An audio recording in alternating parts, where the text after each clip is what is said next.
नमस्कार साथियों, मैं आपका दोस्त विष्णु कुमार आप सभी दोस्तों का हार्दिक स्वागत करता हूं, अभिनंदन करता हूं आपके अपने YouTube channel target point defence classes में। साथियों, इसी जो हमने कल कड़ी शुरू की थी उसी कड़ी के अंदर आज नया टॉपिक लेके आपके लिए फिर चाय की चुस्कियों के साथ आया हूं, जिसके अंदर पहला हमारा जो टॉपिक है वो है G20। हाल ही के अंदर आपने देखा होगा G20 जो है बड़ा चर्चा में रहा है। आपने हिंदुस्तान के और पूरे वर्ल्ड के जितने भी अखबार हैं वो सभी G20 को लेकर बड़ा ही चर्चा बनाए हुए हैं। अब तो क्या कारण है, तो आज हम इस टॉपिक के अंदर ये देखने का प्रयास करेंगे कि G20 जो है ये क्या है, इसका गठन जो है ये कब हुआ था, इसके अंदर एक शेरपा ट्रैक होता है, इस शेरपा ट्रैक का मतलब क्या है, इसके अंदर एक ट्राइका बैठक होती है, इस ट्राइका बैठक का मतलब क्या है, उसके अंदर जो 2000 अपने 2022 के अंदर जो समिट हुआ है अभी इंडोनेशिया में, वो 17वें नंबर का सम्मेलन था, वो कहाँ हुआ है, उसकी क्या क्या खास बातें हैं, और 2023 के अंदर ये क्यों ज्यादा इंपॉर्टेंट हो रहा है, और भारत को इसकी जो अध्यक्षता मिली है इसके क्या मायने हैं, इन सब के बारे में चर्चा करेंगे। और भी बहुत कुछ इस वीडियो में आपको मिलने वाला है। तो हमारा टॉपिक क्या हुआ, G20, जो कि बड़ा ही लेटेस्ट और चर्चा का विषय बना हुआ है, एग्जाम पॉइंट ऑफ व्यू से बहुत ज्यादा महत्वपूर्ण है। तो आइए साथियों, इसके बारे में हम देखते हैं कुछ इंपॉर्टेंट बातें। तो देखो, सबसे पहले देखिएगा, G20 की हम बात करें तो G20 की स्थापना 1999 के अंदर हुई थी। एग्जाम पॉइंट ऑफ व्यू से पूछा जा सकता है स्थापना क्यों हुई थी, इसके पीछे का कारण यह है कि 1997 यानी 1997 के अंदर जो है एशिया के अंदर कुछ इकोनॉमिक क्राइसिस आ गया था। ठीक है ना, इकोनॉमिक क्राइसिस का मतलब ये होता है जब इन्फ्लेशन बहुत ज्यादा हो जाए, आपके अनएम्प्लॉयमेंट बहुत ज्यादा हो जाए, प्रोडक्शन बहुत ज्यादा हो रहा है लेकिन सप्लाई फिर भी नहीं हो पा रही है, इंपोर्ट एक्सपोर्ट जो है वो बहुत ज्यादा नुकसान में चला जाए, यानी आपका जो ट्रेड है वो नुकसान में जा रहा है। तो इस तरह की स्थिति जब एक देश के अंदर कंटिन्यूसली होती है, अब आपका जो सेंट्रल बैंक होता है उसने और ज्यादा मनी रिलीज किया तो मनी का वैल्यू और कम होता जाता है। फिर जिम्बाब्वे जैसी हालत हो जाती है कि जब चाय भी पीने जाओगे तो एक पूरा का पूरा आपके पास जो कट्टा होता है उसके अंदर नोट भर के ले जा रहे हैं, तब जाके 1 किलो आलू ला पा रहे हैं। ठीक है, समझ रहे हो बात को। तो इस प्रकार की स्थिति होने लगी थी 1997 के अंदर एशिया के अंदर। तब कुछ देशों ने मिलकर एक इस प्रकार के संगठन का गठन किया जिसे G20 के नाम से जाना गया। ठीक है, G20 का मतलब क्या है, इसके अंदर 20 देश हैं, नहीं इसके अंदर 19 देश हैं, और एक इसके अंदर EU यानी यूरोपियन यूनियन ये शामिल है, यानी टोटल मिला के कितना हुआ, 20 देश हो गए, मतलब 19 तो देश हो गए और एक पूरा का पूरा समूह है। अब देखो, एक 20 नंबर में एक देश जुड़ने वाला था जिसका नाम था नाइजीरिया। क्या नाम था, नाइजीरिया। ये अफ्रीका का एक कंट्री है, वो इसमें ऐड होने वाला था लेकिन कुछ पॉलिटिकल क्राइसिस नाइजीरिया में होने की वजह से उसने अपने आप को वापस बैकफुट पे ले लिया, और 19 देश और एक EU इसके अंदर क्या रहे, अभी मेंबर रहे। आगे बढ़ते हैं, तो स्थापना कब हुई, 1999 में हुई। और क्यों हुई, 1996-97 में जो एशियन क्राइसिस आया था उसके बाद में जितने भी देश हैं, डेवलपिंग कंट्रीज है, इनकी इकोनॉमी को बूस्ट अप करने के लिए इसकी स्थापना की गई। समझ गए बात को। आगे बढ़ते हैं, देखिएगा। अब देखो क्या इसका एम है, अब क्या इसका उद्देश्य है, G20 को क्यों बनाया गया। तो देखिए, सबसे बड़ी बात है कि वैश्विक अर्थव्यवस्था से संबंधित प्रमुख मुद्दों को संबोधित करने के लिए यह काम करता है, जैसे कि अंतरराष्ट्रीय वित्तीय स्थिरता, जलवायु परिवर्तन, सतत विकास, सस्टेनेबल डेवलपमेंट, इनके लिए काम करता है। सतत विकास का मतलब क्या होता है, एक छोटी सी लाइन आप ये समझिएगा कि अगर कोई हमारे पास में कोई जो है, अगर कोई मिनरल है तो हम इस मिनरल का यूज इस तरीके से करें क्योंकि वर्तमान जो पीढ़ी है इसकी आवश्यकताओं की भी पूर्ति हो, और आने वाली जो पीढ़ी है इसके लिए भी इसे हम बचा कर रखें। इसे ही हम क्या बोलते हैं, सतत विकास बोलते हैं। ऐसा नहीं है कि पेट्रोल डीजल है तो हम ही पूरा कंज्यूम कर जाएंगे, तो हम कंज्यूम कर जाएंगे तो हमारे पोते उनके पोते होंगे तो वो देख ही नहीं पाएंगे पेट्रोल क्या होता है। ठीक है, तो इस तरह से हम किसी भी चीज का यूज करें कि हमारी आवश्यकताओं की पूर्ति करते हुए आने वाली पीढ़ी के लिए उसे सेव करके रखें। इसे क्या बोलते हैं, सस्टेनेबल डेवलपमेंट या सतत विकास बोलते हैं। तो इन सभी के लिए जो है G20 काम करता है, जिसमें सबसे ज्यादा इंपॉर्टेंट क्या है, आपके इकोनॉमी वाला पार्ट है, जो फाइनेंशियल स्टेबिलिटी है, इसके लिए सबसे ज्यादा इंपॉर्टेंट रूप से रोल प्ले करता है। और जो इसकी स्थापना हुई थी उसका कारण भी यही माना जाता है। देखो G20 मैंने आपको बता दिया कि G20 में कौन कौन से देश है। G20 19 देशों और यूरोपियन संघ का एक अनौपचारिक समूह है। ठीक है, जिसमें अंतरराष्ट्रीय मुद्रा कोष और विश्व बैंक के प्रतिनिधि भी शामिल हैं। देखो, IMF और वर्ल्ड बैंक का आपने नाम सुना होगा। पहला विश्व युद्ध हुआ 1945 के अंदर, जो पहले विश्व युद्ध के कारण पूरे विश्व के अंदर जितने भी देश डिस्ट्रॉय हुए थे, मैं आपको एक छोटा सा अंदाजा ये बता दूं कि उसके अंदर लगभग 2 करोड़ लोग, 1 करोड़ लोग मारे गए थे और 2 करोड़ से ज्यादा घायल हुए थे। अंदाजा लगा सकते हो कि पूरा पहला जो विश्व युद्ध हुआ था वो किस प्रकार का, या दूसरा जो विश्व युद्ध हुआ था वो किस प्रकार का, मतलब कितना ज्यादा डिस्ट्रॉय हुआ होगा। ठीक है, दूसरे विश्व युद्ध के बाद में पूरे देश जब तबाह हो गए तो उनको उठाने के लिए भी जो है आपके आईएमएफ और विश्व बैंक यानी वर्ल्ड बैंक की स्थापना की गई। तो उन्हें बोला कि भाई मैं खराब हो गया हूं, मेरी इकोनॉमी सही नहीं है, तो भाई ये पकड़ो फंड आप और अपना काम कीजिए, ठीक है। इसके लिए इन दो संस्थाओं की स्थापना की गई, आईएमएफ और वर्ल्ड बैंक। तो इसके अंदर जो है G20 के अंदर मैंने क्या बताया, फाइनेंशियल स्टेबिलिटी इसका इंपॉर्टेंट रोल है, और फाइनेंशियल स्टेबिलिटी के लिए जो है आईएमएफ और वर्ल्ड बैंक भी इसमें क्या है, प्रतिनिधि है, इसमें शामिल है, ठीक है। आगे बढ़ते हैं। अब देखिएगा कौन कौन से इसके सदस्य देश हैं, तो आपको थोड़ा सा एक आइडिया लेने की जरूरत है। इंडिया तो सदस्य देश है ही, देखो अर्जेंटीना है, आपके ऑस्ट्रेलिया है, आपके ब्राजील है, कनाडा है, चीन, France, Germany, Bharat, Indonesia, Italy, Japan, Korea, Mexico, रूस, सऊदी अरब, दक्षिणी अफ्रीका, तुर्की, यूके और आपके यूएसए और ईयू ये शामिल हैं। और वो जो दो प्रतिनिधि मैंने आपको बताए वो इसमें शामिल है। अब इसके अंदर आपको कुछ एक खास बात दिखाई दे रही होगी इन देशों के अंदर। क्या खास बात दिखाई दे रही है, जैसे अगर मैं बात करूं यूएसए की, ये डेवलपिंग कंट्री नहीं है, डेवलप्ड कंट्री है, ठीक है। अगर मैं बात करूं यूके की, ये डेवलपिंग कंट्री नहीं है, डेवलप्ड कंट्री है। ठीक इसी प्रकार से जापान की हम बात करें, ठीक है, ठीक इसी प्रकार से अगर हम कनाडा की बात करें, हम ऑस्ट्रेलिया की बात करें, हम फ्रांस की बात करें, हम जर्मनी की बात करें, तो ये कुछ ऐसे देश हैं जो डेवलप्ड कंट्री है। लेकिन कुछ ऐसे देश हैं जैसे आपका ब्राजील हो गया, जैसे आपका सऊदी अरब हो गया, आपका रसिया हो गया, मेक्सिको हो गया, या फिर आप सबसे ज्यादा इंपॉर्टेंट इसको देखिए ना, आप हिंदुस्तान, ये भारत, ये क्या है, ये डेवलपिंग कंट्री है, अभी अपर स्टेज में है, अभी डेवलप हुआ नहीं है। लेकिन ऐसा भी नहीं है कि बहुत ज्यादा लो है, थोड़ा सा अपर उठ गया है, क्योंकि इसका जो आपके इकोनॉमी है ये भारत पूरे वर्ल्ड के अंदर टॉप 5 के अंदर आने लग गई इकोनॉमी, ठीक है। 2050 तक टॉप 2 या टॉप 3 की बात है, ये स्पीच है एक सेंट्रल मिनिस्टर का, ठीक है भाई, ऐसा हो जाएगा ना। तो ये इसके सदस्य देश है। अब देखो इसका क्या फायदा है, इसका फायदा ये है कि देखो मान लो ये तो पूरा डेवलप्ड कंट्री है, ठीक है, और ये डेवलपिंग कंट्री है। ये डेवलप्ड कंट्री और डेवलपिंग कंट्री दोनों को एक मंच दिया कि नहीं दिया G20 के माध्यम से। डेवलपिंग कंट्री बोलेंगे कि यार हमारे को ये जरूरत है, ये चीजें चाहिए, तो डेवलप कंट्री बोलेंगे ठीक है इतना तो नहीं दे सकते कि ये दे सकते हैं, तो आपस में कोलेब्रेशन हुआ। तो इसी के लिए अगर डेवलपिंग कंट्री बोलेगा कि साहब फाइनेंशियल स्टेबिलिटी नहीं है, बहुत ज्यादा इश्यूज है, क्राइसिस चल रहा है, जो है महामारी आ सकती है, मंदी आ सकती है, बेरोजगारी बढ़ सकती है, तो कुछ ना कुछ ये डेवलप कंट्री या फिर जो दो प्रतिनिधि मैंने आपको वर्ल्ड बैंक और आईएमएफ के बताए थे वो बोलेंगे ठीक है अगर ऐसा होगा तो हम ये पैकेज रिलीज करेंगे जिससे आपको रिलीफ मिलेगा और जो घातक परिणाम हो सकते थे वो नहीं होंगे। बात समझ रहे हो ना, हर समूह का एक इंपॉर्टेंस होता है, इसी प्रकार से ये G20 है। आगे बढ़ते हैं और आगे बढ़ देखो, अब हम बोले कि भैया क्या इंपॉर्टेंस है G20 का, क्या इंपॉर्टेंस है, कोई महत्व तो होगा। तो G20 का इंपॉर्टेंस आप देखिए, G20 दुनिया के पेटेंट का 95% कवर करता है। यानी अगर पूरे विश्व के अंदर 100 पेटेंट हो रहे हैं, किसी पेटेंट तो समझते हो ना आप, आपने कोई आविष्कार किया है जो आपके माइंड से आया है और वो दूसरों के लिए जो है ब्यूटीफुल है, यानी उनकी लाइफ को इजी बनाएगा, तो उसको आप पेटेंट करवा सकते हो। पेटेंट इसलिए करते हैं क्योंकि आपने वो खोज की है, ठीक है, इसलिए आपको एक अधिकार देते हैं कि भाई ये पेटेंट को दूसरा यूज नहीं करेगा। ये इसलिए क्योंकि दूसरा आदमी मोटिवेट होगा कि यार अगर मैं ऐसा करूंगा तो मुझे पेटेंट मिलेगा और मुझे लाभ भी होगा, ठीक है। 95% यानी दुनिया के पेटेंट का 95% वैश्विक सकल घरेलू उत्पाद यानी जो आपकी जीडीपी है, इस जीडीपी का 85%, यानी मान लो पूरे विश्व की जीडीपी कितनी है, 100 रुपए है, तो उसका 85% किसके पास है, G20 देशों के पास है। क्योंकि इसमें डेवलप्ड कंट्री मैंने आपको बता दी है जो इसमें है, और डेवलपिंग कंट्री जो बहुत ज्यादा अपर डेवलपिंग कंट्री है वो भी इसमें शामिल है, ठीक है। इंटरनेशनल ट्रेड की बात करें तो पूरे विश्व के व्यापार का 75% ये 20 देश कवर करते हैं, और दुनिया की आबादी का कितना 65% ये कवर करते हैं। क्योंकि इंडिया और चाइना जहां खड़े हो जाते हैं आबादी में तो वो एक तरफ मामला भारी कर देते हैं, ठीक है। तो 95% पेटेंट, 85% आपकी जीडीपी, 75% ट्रेड और 65% आपकी पॉपुलेशन के साथ में ये बहुत ही ग्रेट एक ऑर्गेनाइजेशन बना हुआ है, ठीक है। G20 सभी प्रमुख अंतरराष्ट्रीय आर्थिक मुद्दों पर वैश्विक वास्तुकला शासन को आकार देने, मजबूत करने में महत्वपूर्ण भूमिका निभा रहा है। ये केवल यही काम नहीं है कि केवल इकोनॉमी के लिए काम करता है, ये काम करता है किस लिए, जलवायु परिवर्तन हो रहा है उसके लिए भी टेंशन है। अभी जैसे इंडोनेशिया में समिट हुई है, अभी 17वीं समिट हुई है, उसके अंदर क्या बात की गई कि भैया रसिया ने जो यूक्रेन के साथ कर रहा है वो गलत है, ये बात चर्चा की गई है। अब इसका इकोनॉमी से क्या मतलब, इकोनॉमी से ये मतलब है कि जब दोनों देशों के अंदर क्राइसिस आ रहा है तो वहां से इंपोर्ट और एक्सपोर्ट जो है उसके ऊपर बड़ा इश्यूज क्रिएट हो रहा है। यूक्रेन से सप्लाई नहीं हो पा रही है, इसलिए भारत के अंदर मारुति कारें महंगी हो गई।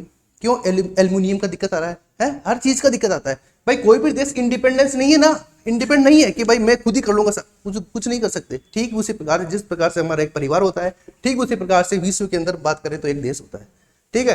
तो ये इसका इंपोर्टेंस है।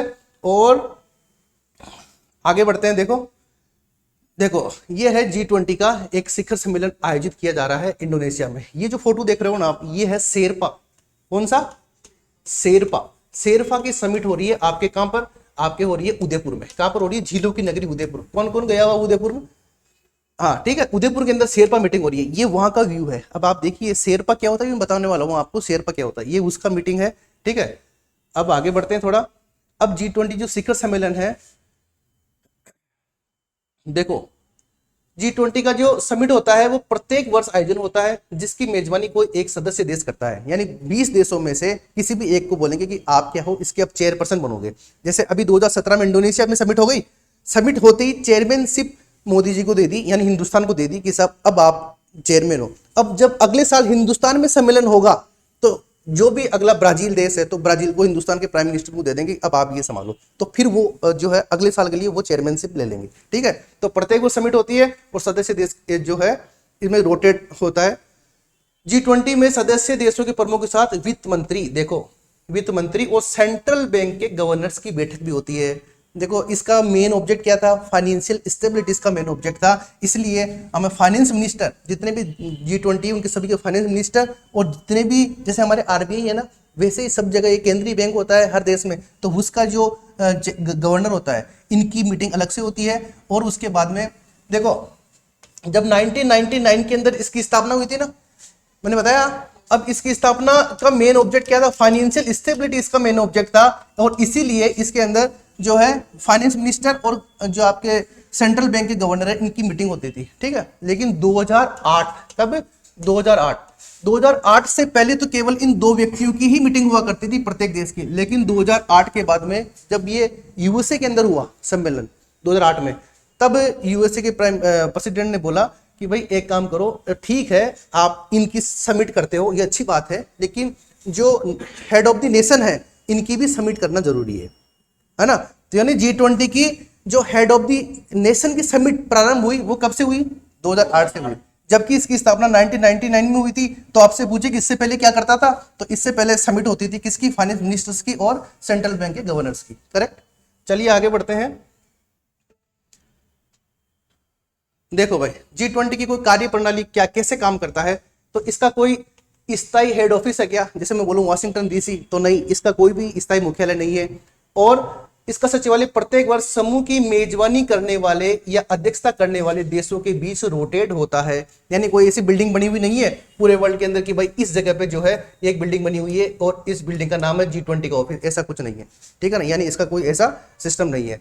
सदस्यों को 5 समूह के अंदर बांटा गया है। यानी जो इसके 20 सदस्य हैं, ये पूरे वर्ल्ड के अगर मैप को हम देखें तो 5 भागों में बांटा गया है, जिसमें जो इंडिया है ये किस में आता है? आपके ग्रुप 2 में आता है। यानी इंडिया जो है ग्रुप 2 से किसका मेंबर बना हुआ है? G20 का मेंबर बना हुआ है, ठीक है।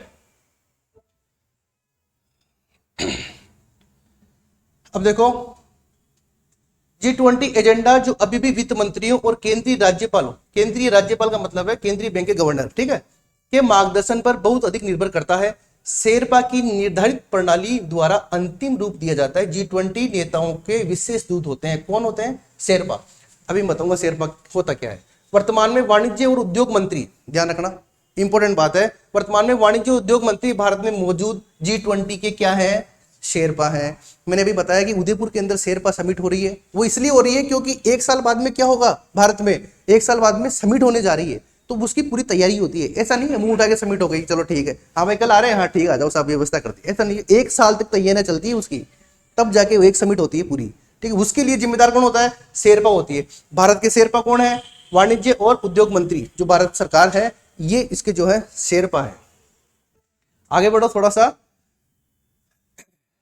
अब देखो एक इसके अंदर एक थोड़ा टेक्निकल चीज है, वो होती है ट्रोइका बैठकें, ठीक है ना। ट्रोइका बैठकें क्या होती है? देखो ये कई बार क्या होता है कि जब थोड़ा अच्छा एग्जाम होता है तो कई बार पूछ लेते हैं, इंटरव्यू में पूछ लेते हैं कि यार G20 बड़ा चर्चा में, ट्रोइका बैठक का नाम सुना है क्या? तो ट्रोइका बैठक का मतलब यह है कि जैसे मान लो कि ये 2000 क्या है अभी 2022, ठीक है।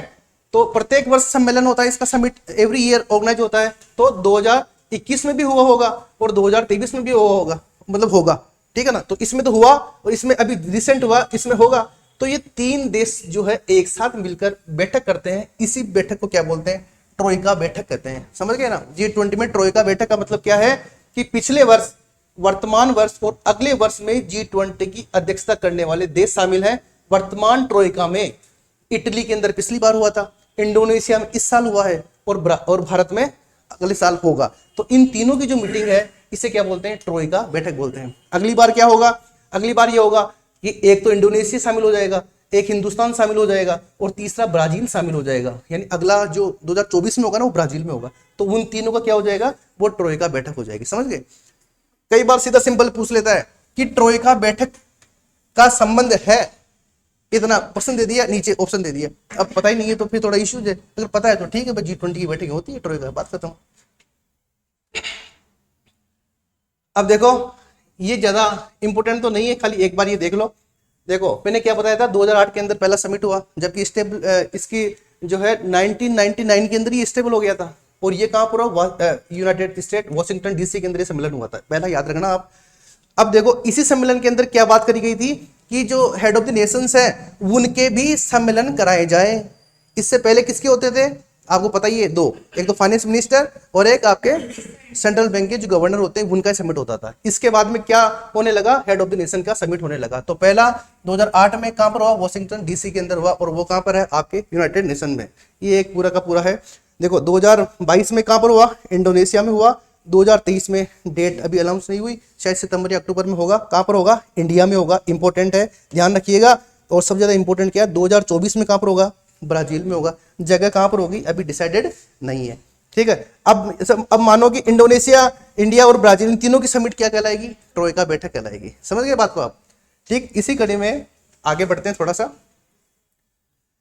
देखो अब देखो शेरपा ट्रैक क्या होता है, जैसे अभी बार बार चर्चा हो रही है शेरपा ट्रैक क्या होती है। तो देखो G20 में दो पैरेलल ट्रैक्स चलते हैं, एक तो होता है फाइनेंशियल ट्रैक, दूसरा होता है शेरपा ट्रैक, ठीक है। फाइनेंशियल ट्रैक और शेरपा ट्रैक। फाइनेंशियल ट्रैक तो जो है फाइनेंस की बात करता है। शेरपा ट्रैक जो क्या होता है कि जैसे मान लो ये 20 देश है और 20 देश का प्रत्येक का क्या है? एक एक शेरपा है, तो 20 शेरपा हो गए। तो ये क्या करते हैं? पूरे साल भर मीटिंग करते हैं और अपने अपने देश के हितों को रखते हैं, ठीक है। जैसे अभी उदयपुर में समिट चल रही है तो वो सब देश के शेरपा आए हुए हैं, वो बोल रहे हैं कि साहब हमारा देश ये चाहता है, आप इस पर थोड़ा फोकस करिएगा। तो हिंदुस्तान वाला बोलता है भाई हमारा देश ये चाहता है, इस पर थोड़ा फोकस करिएगा। फिर जो उनके मुद्दे बनते हैं ना उनको लिखित में होते हैं, एक साल पूरी मीटिंग चलती है, तब जाके मैटर तैयार होता है। और तब फिर जिस जिस शेरपा ने जो जो डिसाइड किया है वो फिर राष्ट्राध्यक्ष संबोधित करते हैं वहाँ पे।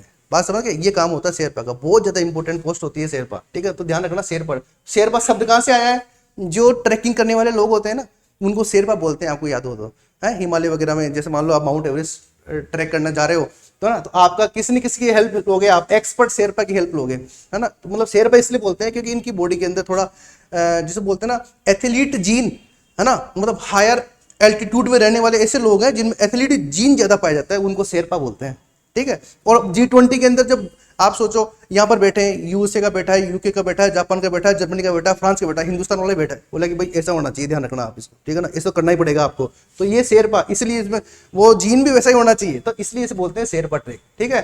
शेरपा हिमालय की वादियों में गाइड और कूली की तरह काम करते हैं, ठीक उसी तरह जैसे G20 में शेरपा अपने देश की तरफ से बातचीत चलाते हैं। बात समझ में आ रही है? अब समझ में आ रहा होगा ना शेरपा का मतलब क्या है और शेरपा काम क्या करता है, ठीक है।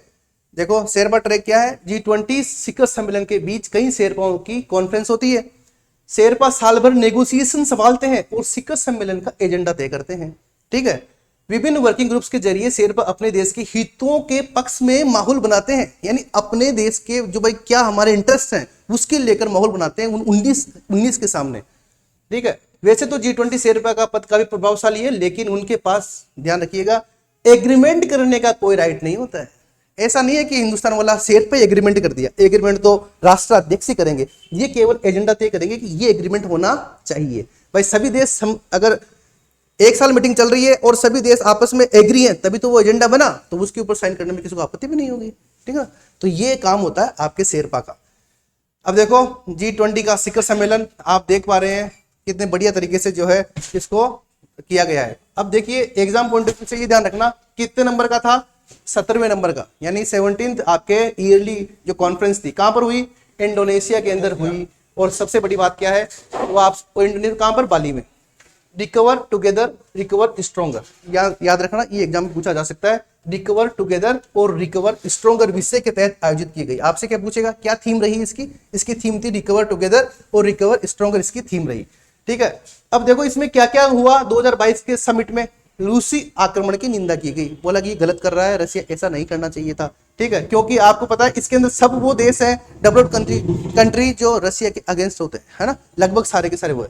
वैश्विक अर्थव्यवस्था पर फोकस, बोला कि भाई कोविड, आफ्टर कोविड जो इकोनॉमी हुई है ना, वो ग्रो नहीं कर पाई है उतनी जितनी करनी चाहिए थी। अगर कोविड नहीं होता तो ग्रो करती इतनी, कोविड आने से ग्रो करी इतनी, तो इसके लिए और क्या प्रयास किए जाए कि पूरी की पूरी वर्ल्ड की जो इकोनॉमी है वो ग्रोथ करे। आपके फूड सिक्योरिटी के लिए, आपके क्लाइमेट चेंज के लिए। देखो ये कुछ चीजें ऐसी होती है जो कोई सा भी समिट हो उसके अंदर आएगी। क्लाइमेट चेंज हो गया, टेररिज्म हो गया, ये आएगी। डिजिटल अभी 5G लॉन्च किया है हिंदुस्तान के अंदर, ठीक है ना। 5G अब वो अलग बात है, वो चलेगा नहीं चले, ठीक है ना, लेकिन 5G लॉन्च कर दिया हिंदुस्तान ने, और जो भी कमियां होगी वो दूर होती रहेगी। तो ये डिजिटल की बात करी, इन सब के ऊपर चर्चा की गई है कि भाई ये 2022 का जो समिट था वो क्यों इम्पोर्टेंस रखता है। अब 2023 में क्या 2023 में ये सभी गर्व का विषय है। G20 की अध्यक्षता का प्रभार संभाल लिया है। किसने संभाल लिया है, आपके हिंदुस्तान ने संभाल लिया है। और किसने दिया है ये प्रभार, इंडोनेशिया ने दिया है, क्योंकि अभी 8% अध्यक्ष कौन था, इंडोनेशिया था।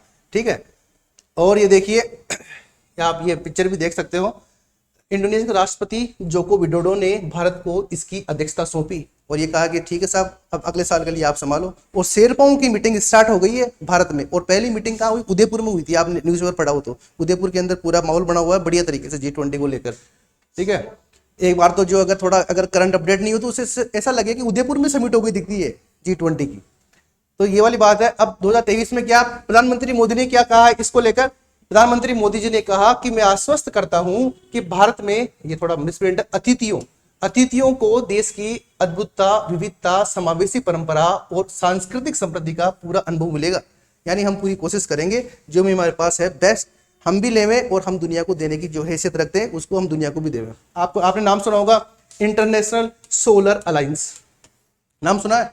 इसमें 102 से 105 से ज्यादा सदस्य देश हैं, और ये पूरा का पूरा ट्रॉपिक ऑफ कैंसर और ट्रॉपिक ऑफ कैप्रिकॉर्न के बीच में जितने भी देश है ना, जो जिनके ऊपर सनलाइट मैक्सिमम आती है, वो सब देश इसके सदस्य बने हुए हैं। और इसका हेड ऑफिस जो है गुरुग्राम, जो आपके गुड़गांव था पहले, अभी गुरुग्राम हो गया, वहां पर बना हुआ है। ये सोलर एनर्जी के लिए काम करता है। ठीक है, तो ये हिंदुस्तान में है। तो ये भारत जो है कह रहा है कि भाई आप चिंता मत करो, जितना भी हमसे बेस्ट पॉसिबल होगा उतना करेंगे, और हिंदुस्तान की बात अब जो है मानेंगे। तो साथियों, ये आज की छोटी सी क्लास थी किसके बारे में, G20 के बारे में। उम्मीद है आपको अच्छे समझ में आया होगा। अब कल बात करेंगे हम बेसिक ऑफ यूक्रेन की। ये बात नहीं करेंगे कि क्या कारण है इस लड़ाई के या रसिया और यूक्रेन के बीच में, लेकिन हम बात करेंगे यूक्रेन क्यों इंपॉर्टेंस रखता है, यूक्रेन जो है कहाँ पर है, इसकी लोकेशन क्या है, इसके बंदरगाह कौन से हैं, नदियाँ कौन सी, इन सब के बारे में कल की क्लास में चर्चा होगी। तो साथियों, thank you so much, thank you. अगर प्लीज़ इस जो है वीडियो है इसको लाइक, शेयर और सब्सक्राइब जरूर करें, जिससे इसका फायदा और मिले। और कल हम यूक्रेन की चर्चा करेंगे सुबह चाय की चुस्कियों के साथ। तब तक के लिए नमस्कार, जय हिंद, जय Bharat, thank you so much.